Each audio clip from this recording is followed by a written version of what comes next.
Well, good Monday morning, everybody. We are in Dothan, Alabama at the Action Buick Volvo dealership to get the truck fixed, we hope.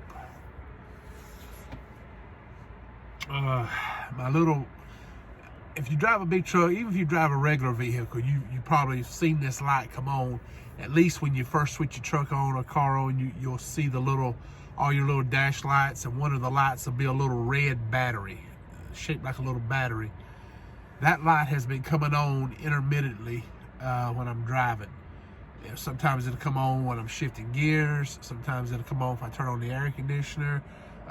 Sometimes, it just comes on for no reason. So we need to figure out what's wrong. I'm guessing it's a loose wire, or either a wire touching another wire or something. And it's causing it to come on like that intermittently. It's early, man. It's Monday morning. I got the sniffles, runny nose. I keep a runny nose year round, so don't go thinking I got the virus. I have a runny nose, and sometimes if I haven't eaten in a while, I'll start sneezing, or sometimes right after I eat, I'll start sneezing. It's crazy. I got a crazy system set up here.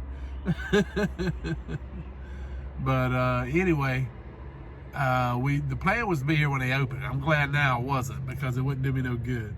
Went inside and checked in with the guy, and he said, well, the mechanic won't be here for another 30 minutes or so. So it says 6 a.m. to 6 a.m., but they don't start working at no 6 a.m. So anyway, as soon as they get here, we're gonna get started on it. And I need them to get this truck fixed today before I leave. At least the vibration. I gotta get that vibration fixed. I cannot keep driving the truck with that vibration. And so I'm hoping they'll get it fixed for me, and we'll be good to go. I'll be honest with you, I don't know for sure what it is. I feel like in my heart it's the drivetrain, right? The drive shaft, somewhere in there. And there's a Facebook page called Volvo Truck Masters, I think it is, or something like that. And I have gotten so many people commenting on my questions and videos, pictures and stuff that I post on there, trying to figure out what's going on with this truck. I've had people tell me, your tires need balancing. I've had people tell me your centromatics are bad. I've had people tell me my drive shaft needs balancing. I've had people tell me, see, what were some of the other ones? Well, the obvious is like the carrier bearing, and they just replaced that. Did it need replacing? I don't think so. I'll be honest with you. I'm not gonna lie about it. I don't think it needed replacing. And because I just had it done a year ago. I don't think a carrier bearing goes out every year, does it? I mean, maybe I'm a rookie at this. I've only been doing it 23 years, but I swear to God, in 23 years of driving, I don't think I've ever had a carrier bearing replaced but twice. Once in this truck, well, now 3 times, and 2 of those 3 was in this truck. So, yeah, that don't make sense to me. So, and I had my father-in-law. He used to be a diesel mechanic, and owned a diesel shop and everything over in Bonifay. And he looked at it, and he's like, he noticed the centromatics on the drive tires. On the front set of drives, it's turned one way, and then on the back side it's turned another. And so it sits further out on one side, further in on the back one, so that might be it. I don't know. But the thing about it is I just got new drive tires put on, right? And they put those on when I was in Joplin about a month ago. And you would think during that 2 weeks that I drove it, I would have had a vibration, but I didn't. So that's why I don't think it's the tires. I don't think it just all of a sudden, the tires just all of a sudden went bad, So we'll see when they get here, and I asked the guy if they could please go with me on a test drive. If I can get them to go with me on a test drive, we'll get out on Highway 84 going back towards Donaldsonville, Georgia, and we can get up to speed over there. We can get it up to, 65, 70 miles an hour. And I set that cruise at 65, he's gonna feel a vibration, trust me. And then maybe he'll have an idea what it might be. And then I can show him, like, hey, look, when I speed up, when I bump those cruise up, it stops. When I hit the brake and just let it coast, it stops. But it's when I try to maintain that 65 miles an hour by setting a cruise or either just holding it with my foot that it starts to vibrate. You feel that vibration, So hopefully he'll have an idea if he feels it. They took the truck on a test drive Friday, but honestly, I think when they test drove it, I think they just drove it around Ross Clark Circle here in Dothan. And I don't think that's an adequate test drive because you can't get over 60 miles an hour here on the on Ross Clark Circle. And so it doesn't vibrate at 60 miles an hour. You have to be up around 65 and it starts to vibrate. 64, 63, up in there. But if you're keeping it below 60 going around Ross Clark Circle, you're never gonna feel the vibration. And so we'll see what happens. I don't know.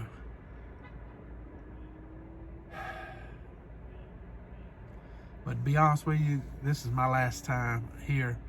I'm not going to keep bringing my truck back here. The folks inside, they're probably good folks, from what little bit of time I've spent with them. I know the guys over in the parts department are real nice fellas.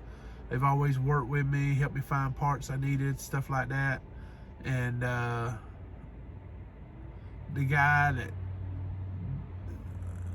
works over at the desk at the service department, they've been as nice as they could be, other than the little debacle with getting the payment processed.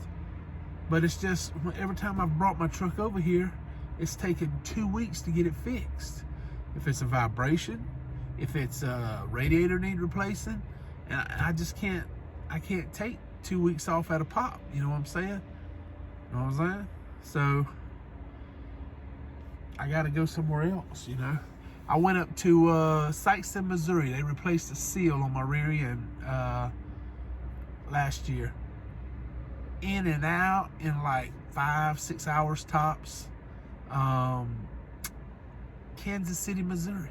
They replaced that flex pipe. They replaced sensors, wiring harness. They did all that stuff in and out. 6 hours, 7 hours, something like that. Where else was it I took it? Shreveport. When my air conditioner was messing up, they fixed it in and out, 3 or 4 hours. I just can't keep bringing it here if it's going to take them 2 weeks at a time to get it fixed. I can't afford that. That's just, I'd rather pay the extra money in the labor costs than waste 2 weeks of revenue. You know what I'm saying? Because 2 weeks of revenue, man, that's a lot of money. That's more than what it costs for the repair. So I just can't keep doing that.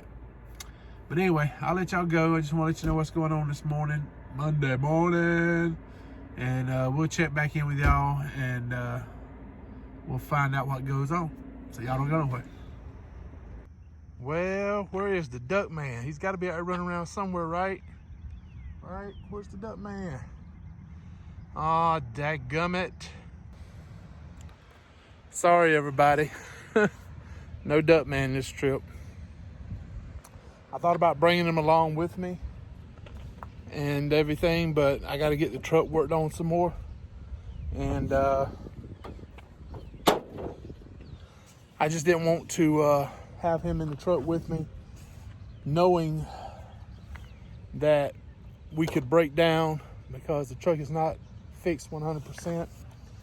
And so until I can get the truck fixed 100%, I mean, there's never going to be a time where you're not going to be worried about breaking down. You always worry about breaking down.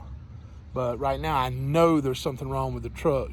And I I don't want him in the truck with me, knowing there's something wrong with it, knowing that I got to get it fixed, you know. So I want to get it fixed, get rid of the vibration and everything first. Once I do that, then we'll definitely get him back in the truck. I went over this morning in Dothan, you know, and took a couple mechanics with me on the test drive. And they both agreed that it was a fuel injector. I thought it was a fuel injector before I ever got over there. I just had that feeling based off of the way it's reacting. Because it doesn't matter if you're climbing a hill, descending, or on level ground, you should be able to feel some kind of vibration, right? Well, the only time you feel a vibration going uphill or downhill or on level ground is when you're maintaining speed. You know, where the injectors are steady working. If you're decelerating, you're not pushing on the injectors, pushing for any fuel out the injectors at all. It's just coasting, and there's no vibration. I mean, it completely goes away. There's not a hint of a vibration when you're not on the throttle. If you're accelerating, speeding up, at a point, you'll get a little vibration. You can feather it and play with it, and you know, you still feel it, not as much. I mean, like with the cruise, if I keep bumping it up, the vibration will go away, comes back.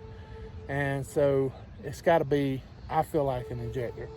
I don't want it to be the injectors. I'd much rather it be something simple, like replace a steer tire, you know, get them balanced, rotated, anything like that. I'd love that. That'd be so much cheaper. I'm not rooting for it to be an injector. Everything that I've seen driving the truck, and I'm the one driving the truck, so I have some idea. I honestly think it's the injector. Because the vibration that I'm feeling is right here under the hood. I'm not feeling the vibration in the rear of the truck, like it's the drivetrain back there or anything like that. It could be a leveling valve. It could be a bad centromatics. It could be, some people have said wheel seal. I think that's it. I mean, I've heard lots of different things, and I don't know for sure what it is. And I won't know for sure until they hook it up to a computer, check the injectors, check the leveling valve, check all this stuff out. But I need somebody that knows what the hell they're doing and not just throwing parts at it. Because when you're throwing parts at it, you're steady taking money out of my pocket. So I can't do that. I can't just replace every part on the truck and hope we get what it is. So I'm going to take it to some people and say, hey, I got a vibration. I think it could be this, or this. Could you start checking the cheapest thing first just to see, you know, if there's anything wrong with the leveling valve? Check the drive shaft, make sure it's balanced, you know, do all this stuff. And then worst case scenario, let's check the injectors, you know. But let's try to get the cheapest stuff checked first to see if that's what it is. I didn't say replace everything first, that just because it's cheaper. I'm talking about just check it to see. So that's what we're going to do. I'm still looking for a load. I called about one load today. It was picking up in Pensacola going to Jacksonville. And I just wanted to take that just because it gets me by the house. And I thought about talking to some mechanics around the house, see if I can find somebody. I really like to get a load up to North Carolina. I know a mechanic up there that could do the work for me. Or maybe get by one of the shops I'm familiar with, you know, that I've had work done before and they did good work fast. Regardless, if it is the injectors and I have to replace all 6 injectors, which that's the wise thing to do, right? Go ahead and replace all 6. It doesn't make sense just to replace one, you know, because you're going to pay all that money for labor. You might as well go ahead and get it all done, you know, and be done with it. So I just have to shell out the extra money for an entire 6-pack of injectors. So that's probably, if it is the injectors, that's what I'll do. But man, you're talking about some serious money, man. Probably looking at anywhere from $5 to $6 grand, I think, somewhere in there. So I'm right across the street from the Law Enforcement Justice Court Complex. And there's Constantino wire all the way around the building, except for the front out here where people walk in. So I'm assuming they're housing some criminals up in there. So I got the back door on the trailer doors locked, and I'll keep my doors locked here too, just in case we get any escapes. So anyway, we're gonna call it a day. We left early this morning in Tallahassee, drove over to Dothan, had them look at it. They did fix the issue with the battery light coming on. They just crossed some wires, went up down there. They uncrossed them, got them back right like they're supposed to be, and that solved that problem. So now we just got to get that vibration fixed, and we'll be good to go. So we're gonna look and see if we can find a load first thing in the morning. I doubt I'll find anything today. I'm gonna keep looking, of course, but right now, pickings are slim. And one thing that's got me messed up is I called here to the place where I'm delivering, and I asked them, I said, you know, can I get unloaded in the morning? And they're like, well, you got a 2 o'clock appointment, and we might be able to get you early, but we can't promise you because we're short-staffed, and we'll definitely get you in by 2. So if that's the case, the load going over in Pensacola would have been perfect because it's a drop and hook, and I picked up over there lots of times after 5 o'clock in the afternoon. You know, that would have been fine. And so now I'm kind of, I either got to find something that's loads late or drop and hook late, or either something that's going to load Wednesday, you know. So that's what we're looking at now, most likely, probably loading somewhere Wednesday. And I'll be honest with you, my first priority is just to find a good load that'll get me to an area where I know I can get the truck looked at. That's got a good shop, you know. And I'm getting a lot of recommendations off the Facebook page. There's a Volvo Facebook page. And they help me out a lot, give me a lot of suggestions. But I guarantee you, I've gotten at least 20 different things that could be wrong with it. It's causing a vibration. And I know people are just trying to help. But unless you've driven the truck, you know, it's hard to really know what it is. So we'll see. I don't know. Anyway, what I'm going to do is I'm going to go back at the beginning of this video and put in the clip from the other day. You didn't see it, but we're going to, well, that won't make sense then because I'm telling you about it now, will it? All right, scratch that. All right, we're going to put the clip from me taking the truck from the shop to the house. I did that video going down the road when I found out about the vibration. I didn't want to upload that clip because it told a funny story. So, but I'll put it in here right after this, and so you'll be able to hear the funny story about how we had to go about paying for the getting the truck fixed. So anyway, y'all hang around. We'll play that clip, and then I'll be right back. All right, so y'all don't go nowhere. Well, howdy. We are coming to you from the Volvo. Yeah, from the big truck, baby. We back. We are back, people. Yeah, that's what I'm talking about. Setting up high again. All right, so let's explain what happened. Get ready for a funny, wacky, crazy, ridiculous story. But every bit of it's 100% true. Except for the lie that I told to the shop that fixed my truck. Okay, so we got everything done. I don't have the bill in my hand, so I don't want to quote you any prices that aren't exactly right. We'll sit down when I get home and look over the bill and break that down for you and let you know what all we had done and what we had fixed. I even have some of the parts that they took off the truck and replaced, so we'll do a little show and tell with the parts and everything. So let me go ahead and tell you the funny story what happened.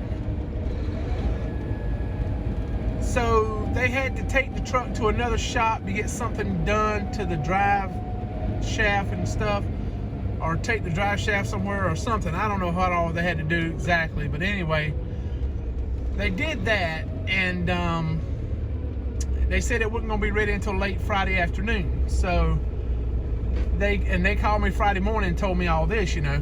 So I called them back And I didn't get that. Could you try again? ain't nobody talking to you. Shut up, Siri, knucklehead. Anyway, so let me zoom in. That way you get that piece out of the way. So I called them back around 1:30, and I said, "Hey, how late y'all stay open so I know to get over and everything, so I can make sure I get the bill, pay the bill and everything." He said 5:30. He said, "Oh, by the way, how are you going to pay for this?" And I said, "Well, I'm going to put it on my credit card." And he goes, "Yeah, but you live in Florida and we don't take out-of-state credit cards." And I said, "Well, it ain't an out-of-state credit card. It's a Discover card. It's nationally known." I said, "If you prefer, I can use Visa, but I was going to use my Discover card because I got a better interest rate." And he's like, "Well, no, you don't understand. We don't take credit card payments from people who live out of state." And I said, "Well, why didn't you tell me that before you did all this work on my truck?" I said, "That's the only way I can pay you right now, today." And he said, "You can't just write us a check?" I said, "Yeah, I can write you a check. It'll bounce, but I can write you one, because we're talking about close to $7,000. I don't have $7,000 in cash just laying around. Who would have a credit card bill and have $7,000 at the same time? That don't make no sense." All right, let me explain to you why I was using a credit card to pay for it. I have said before, and I've said this to my friends, I have the money set aside to pay for it. When I said money, what I meant was I have the funding set aside to pay for it. It's what I was meaning. I say money because it's just easier to say it that way. Anyway, what I do is I don't stockpile cash and have bills that need to be paid at the same time. Every bill you owe, whether it's your mortgage, your credit cards, your truck payment, it don't matter. It's all got some kind of interest on it, right? Now, you're not going to get that much money out of having $3,000 or $4,000, $5,000, $6,000 sitting in the bank. As you're not going to make as much off of that money sitting in the bank as you're going to lose in interest every month being charged to you on your credit cards, your mortgage, or whatever. So what I do is I pay extra. I pay a more than I need to on each credit card. Once I get one credit card paid off, I go and try to pay more on the next one. So we have paid down our credit cards because we don't stockpile cash. I take that cash and pay down my credit cards.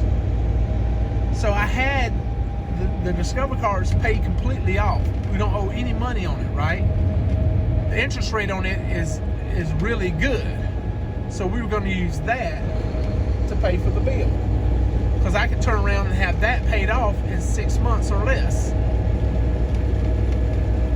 and then it'll be paid off again, right? So that's my emergency fund.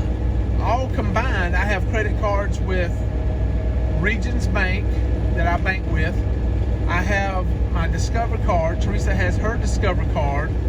All combined, I have enough pooled credit available to take care of any kind of major issue I might have.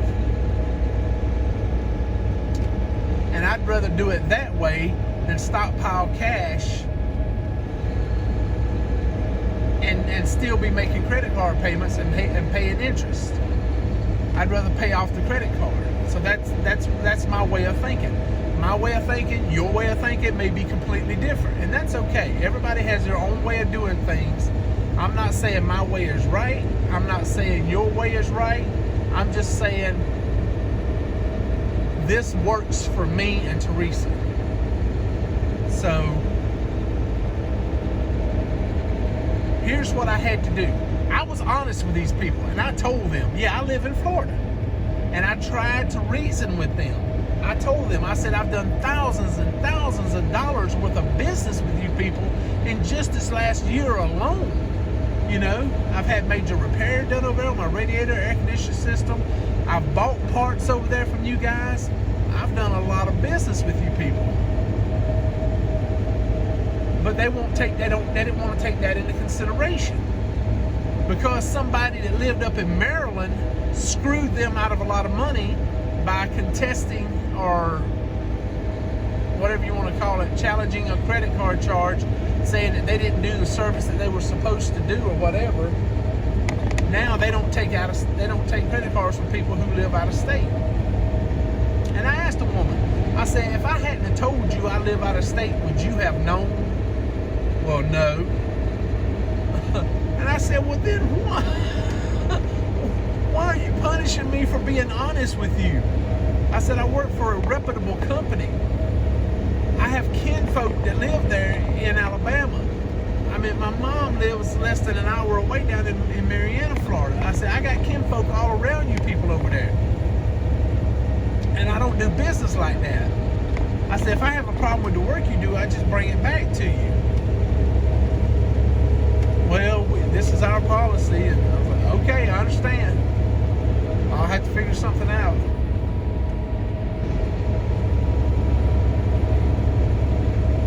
So I called my cousin and got his address. He lives over in Kinsey, Alabama.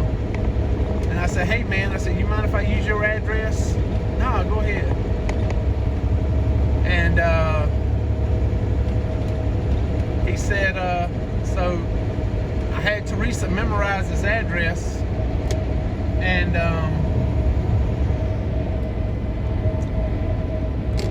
when we went back up, when I went over there to get my truck out of the shop, I walked inside and I asked the guy, I said, would it be okay if my sister pays for this? I said, she lives here in Alabama, over in Kinsey, up there between Headland and Webb, Alabama. Oh yeah, I know where that's at. Yeah, she lives over there. Would it be okay if she paid the bill for me? Oh yeah, that'll work. We can do that. I was like, okay.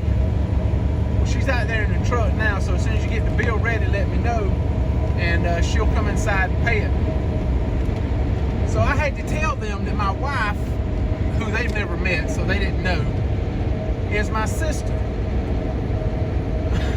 And that she lives in Kinsey, Alabama, when she really lives in Havana with me. So anyway, she went in there. They didn't ask for her ID. They didn't ask her address. They didn't ask her zip code. They let her ring it up, pay it, and that was it. And so I hate that I had to lie to the people to get them to accept my payment. But it didn't make no damn sense. You know, it's like I told the guy, I said, man, if you didn't do a good job and you didn't get the work done, I said, I would just come back and make you do it right. I said, I'm not going to dispute the charge, you know. So it looks like I'm going to be headed back that way within the next week, because as we're riding along right now, I don't know if you noticed the film is a little bit jumpy. I don't know if you can tell it or not, but the truck is still vibrating, so they obviously didn't fix it. And I wonder if they even test drove it up to speed to get it to vibrate. So anyway, that's where we're at right now. We got us a load book. We got to go pick it up tomorrow. It doesn't deliver until Tuesday in Magnolia, Mississippi. So what we'll do is we'll pick up the load, and I'll get back over here first thing Monday morning and see if I can't get them to look at the truck, figure out why it's still vibrating. And that don't make no sense. If they fix it, it should be fixed. But I'm gonna get up under there and look and see what they did to the truck when I get home. I built me some ramps to drive the truck up on, so I'll be able to get up under it, and I'll be able to see what all they did, and I'll be able to tell what's wrong with it. But right now it's still vibrating, so we'll have to wait and see. Anyway, I hope everybody had a great week and everything. Yep, we're coming up on the weekend. So anyway, we'll check back in with y'all when we get to the house. So you saw the funny story. I hate having to lie to people. Sometimes you have to lie to people for their own good, you know, to help them out. And I'm trying to help these people get their money, and they, you know, I guess they don't know me. I've only been doing business with them now for a little over a year, so they don't really know me that good, I guess. But anyway, the reason I went ahead and told the story is because I'm not going back to that store. I mean, they're nice folks. If you got time and you're not in a hurry to get your truck back, take it over there. They'll probably do good work for you. But if you're in a hurry, don't even bother, because they are 2 weeks every time. Both times I've been over there, 2 weeks. 2 weeks to do a radiator, 2 weeks to do the wiring harness and the sensor and the vibration. Is just I just don't have 2 weeks of pop to go. So that's the main reason I'm not going back. That and the fact that they don't want to take my money. So anyway, that's the funny story. 100% true. Every bit of that happened like I said it did. And I hope they don't ever watch this video. But if they do, I apologize. I'm sorry I had to lie to you folks. But you didn't leave me no choice. You wouldn't take my money. So anyway, we're going to try to get this old truck worked on. I'll keep y'all updated and let you know what's happening with it and everything. Meantime, we fixing to eat us some dinner. We had our mothers over for Mother's Day, me and Teresa, along with our stepfathers, and we made Mexican. She did chicken enchiladas, a little spicy but real good. She did a 7-layer dip that was awesome. She did my mom called it cowboy caviar, but it was some kind of bean salad recipe that she got out of a John Wayne cookbook that I had bought her. And what else we have? Ooh, tacos. We had tacos and chocolate cake, I think, for dessert. I think that was about it. But oh man, it was awesome. Everything was really good. So I'm fixing to have my chicken enchilada dinner, and we'll talk to y'all again Wednesday when we upload our next vlog. So thank y'all so much for watching, liking, commenting, subscribing. I really do appreciate everything y'all do for our channel. It really means a lot to me, and we're going to keep moving ahead, see what we can do. So y'all pray for me. We're going to get this old truck fixed one way or another. I promise you that. So y'all stay safe. Don't get in no trouble. And don't forget our motto: if you're an owner-operator, don't haul no cheap freight. And I promise you we're going to talk about the rates. I know I've been saying that, but we are, I promise. So don't go nowhere. We'll do that in the next vlog. So y'all come back around, all right? All right, we'll talk to y'all later.